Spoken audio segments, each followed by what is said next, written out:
Balake. Where is Balake at? My name's Blake. Do you want to go to war, Balake? I'm for real. Ron. Ron is back. Hello, everyone. Just had a little bit of a delay there. Caught a little case of the food poisoning. I think it was some bad lettuce, actually. And in honor of that bad lettuce, I'm debuting the next item in the SP Spring Collection. I call this Squirrel Admin Green, and you can get it at Amazon.com. That's where I get all my shirts.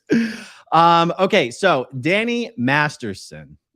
I mean, I guess you have to give it to his attorneys, right? If you're paying a lot of money for these high-priced defense attorneys, I guess you have to expect them to try to pull out every trick in the book, object to everything, delay everything, appeal everything. So maybe this shouldn't come as so much of a surprise. But, you know, Danny Masterson, Scientologist, actor, predator, Danny Masterson is set to begin his retrial for violently attacking several women. I'm using special words so that I don't really upset YouTube's algorithm here. His second trial is scheduled to begin on Monday. Actually, jury selection is scheduled to begin on Monday. This has been many months in the making since the first trial resulted in a hung jury and a mistrial. And the judge has already thrown out several requests to delay. And yet here we had this just a few days ago. I'm a little late on reporting this, but this is from Lisa Bartley at ABC7. She tweeted, Danny Masterson defense files emergency appeal. By the way, note this. She actually tags him in the tweet. Ice cold. Danny Masterson defense files emergency appeal in attempt to delay retrial set to start Monday. Defense attorney says he needs more time to prepare because prosecutors plan to present new evidence about Scientology and a fifth alleged victim. Only hours after Lisa made that first tweet, she has a follow-up tweet. That was fast. Appeals court just denied Danny Masterson's last-ditch attempt to get his retrial delayed. And this is a little small here. The court has read and considered the petition for writ of mandate filed April 12th, 2023. The petition is denied. So, okay, so back to the first thing that she tweeted, though, specifically, is that the reason Philip Cohen is saying he needs more time to prepare is because of this new evidence specifically about Scientology. By the way, in my previous videos lately, I've been calling him Rob Cohen. I don't know why. I think it's because I set up one of those rules in my head that I keep saying his name wrong. So whatever I think I'm about to say, I say the opposite. So instead of saying Phil Cohen, I've been saying Rob Cohen.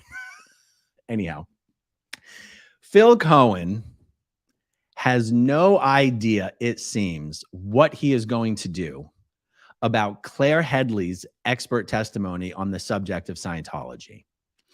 And I have to guess that Phil Cohen has no idea and is probably very nervous how the jury is going to react if they are allowed to see evidence admitted into this case of the internal Scientology reports that were generated by Scientologists, not just the Jane Does, by Scientologists other than the Jane Does, reports generated by other Scientologists to the Scientology authorities. Keep in mind, part of the defense's defense is that somehow Leah Remini got all these women together and got them to get on the same page with all their stories, and they're all fabricating these stories. It's like, it's the stupidest thing ever, but it's been part of the grand scheme of the defense here, is that somehow these women are all making it up. It's pretty hard to say these women are all making it up when there are Scientology reports generated about these incidents by Scientologists who are not the victims. These reports were not allowed to be introduced as evidence in the first trial.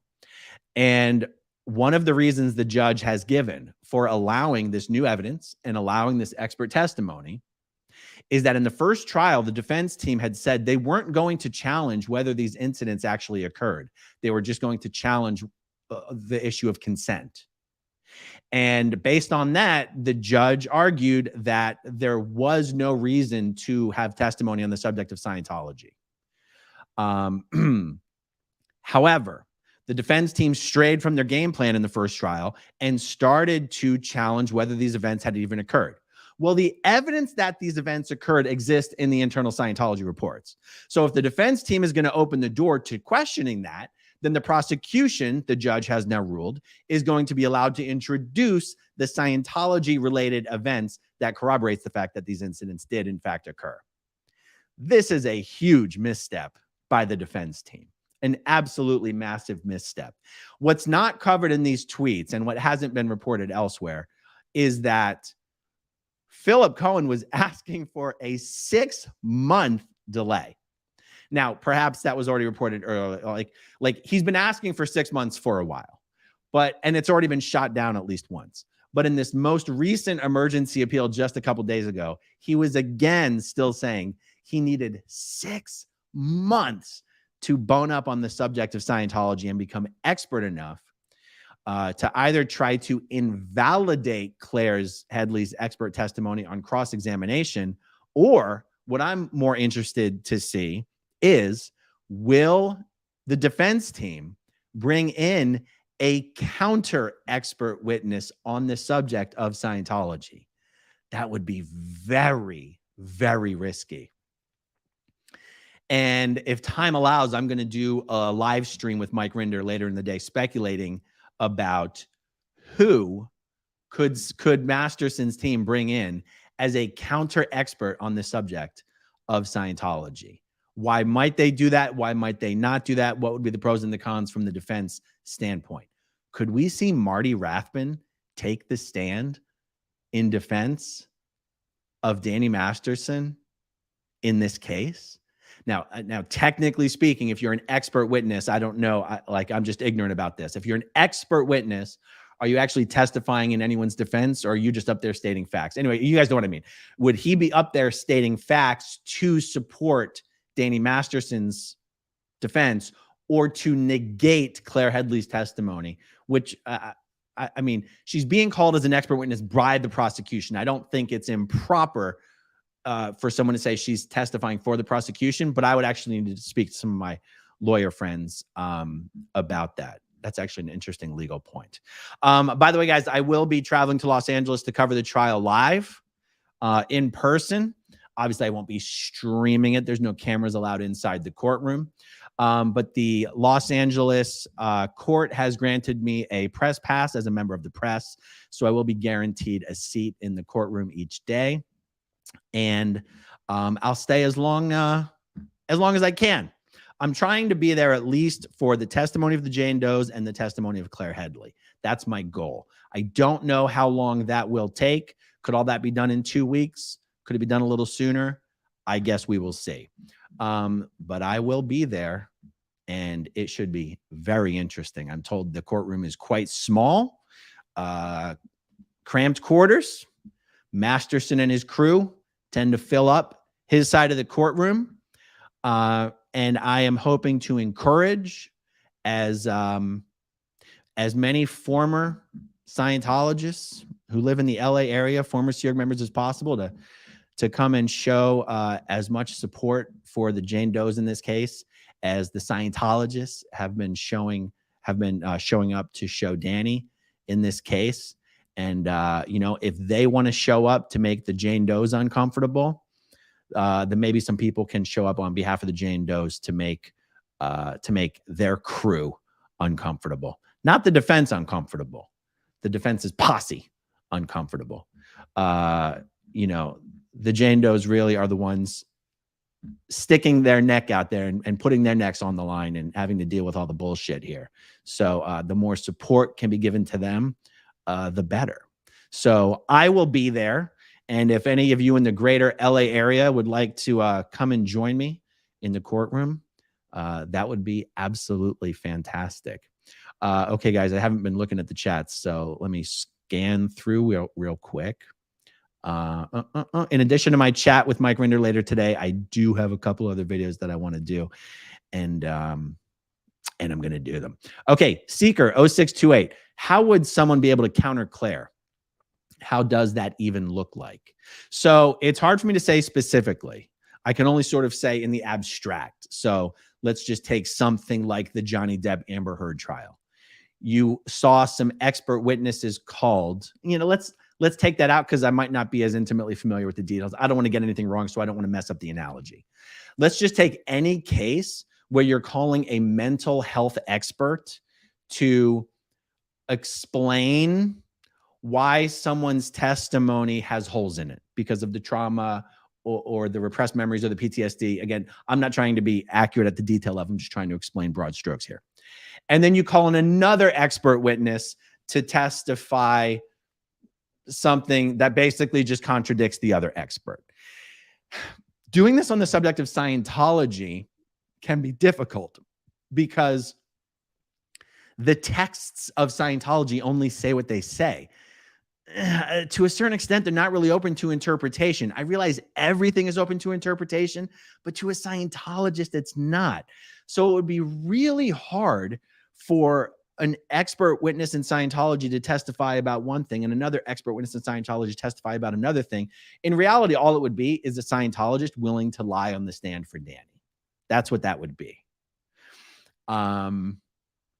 You couldn't really invalidate Claire's testimony because how could you possibly prove that something she said was false? All you could do, because L. Ron Hubbard did contradict himself in a lot of places. So you could have Claire getting up there and realize when you get up to give testimony, you're not just giving a monologue. You're not just speaking. You're not giving a speech. It's not a TED talk. You're only answering the questions that you're asked. So if Claire were to answer all of her questions in a very specific way based on specific references, and that's totally accurate, theoretically speaking, you could have another Scientology quote unquote expert witness get up there and just pretend to have no knowledge of what Claire was talking about, but only focus on other references or something. Now, even as I say that, I can see the holes in that plan. I'm not saying it's a good plan, but that's part of where the speculation comes from is like, what is the defense going to do? Because there's only two things you can do with an expert witness. You can either try to make them look like a fool on cross-examination and have the jury see, well, not really much of an expert, are they? Or you call up another expert witness to simply give a contradicting opinion. At the end of the day, particularly when we're talking about stuff like mental health care and memory and trauma and stuff, which isn't what Claire's testifying about. But when we talk about other cases, experts are experts, but what they have is expert opinions, usually. We're not talking about rocket science. Oftentimes we're talking about things like mental health care, the mind, things like that. Mental states, mental illnesses, usually is what I'm thinking of with what I'm talking about right now. And just because you're an expert doesn't mean your opinion is the only one and true opinion. You just happen to have an expertly informed opinion. Usually, it's really different in Scientology, at least from my perspective, because again, in the world of Scientology, you're not supposed to have an opinion. There's supposed to be standard tech, standard admin, standard ethics. There's only one way to do it. You're literally not allowed to interpret it. You're not allowed to tell people what things mean. You're only allowed to read it. And I do understand that the way organizations are structured in Scientology, the way course rooms are structured, that at the end of the day, the proper understanding and application of the tech is pretty much dictated by the course supervisor, the case supervisor, the cramming officer, and the ethics officer. Whatever David Miscavige and RTC tells these people is the right way to do things is going to be the new right way to do things. That is why the right way to do things in Scientology changes over time, because there are mechanisms, there are levers that can be pulled within the organization to implement changes in how tech and policy and ethics are to be interpreted and applied. So even though Scientology would like to think there's only one way to ever understand and apply Scientology, the fact is that's not necessarily true. And it's going to be very interesting to see how the defense tries to attack Claire's credibility. Because make no mistake, that is what the defense has to do with an expert witness that is testifying in support of the prosecution. The defense has to figure out how to attack her credibility. So that's all I'm saying. However they do that, it's going to be fascinating to see. Sue Allen, thanks for all you do. You are doing such important work. Well, thank you, Sue. I really, really do appreciate that. James Hunsinger, good old friend James Hunsinger. James was on staff at the Philadelphia Church of Scientology with me. And we even lived together for a while. That's perfect, Aaron. The crazy-haired expert witness on Amber Heard's side got wrecked by cross-examination. That's right. That's right. And the witness who testified on Danny's behalf, I forget her name, but she just did an interview with Lex Friedman a few weeks ago, and she was really interesting to listen to that interview. Always good to see you, James. Kelly Copter in the house. Thank you, Andrea. Okay, so I'm jumping into the middle of a conversation. Sorry, Kelly. Thank you, Andrea. I'm working on new videos for you. Yes, I should be doing some sort of an interview with Kelly Copter pretty soon on her channel. So check out, if you're not already subscribed to Kelly Copter, definitely check out her channel. It's fantastic. All right, I'm just scrolling through you guys, making sure I'm not missing anything, and then we'll wrap it up. Eric Robinson, thank you so much. Very, very generous of you. All right, guys, that's all we have for right now. Let me hide the comment. Okay, that's all we got for now. Much more to come today. So, by the way, if you're watching live or you're watching the replay, please hit that like button. Really helps with the algorithm. If you're not subscribed, please hit that subscribe button and stay tuned. More to come soon. Okay, if you want to see my rock and roll songs, click right on this guitar. And if you want to see a different one of my videos,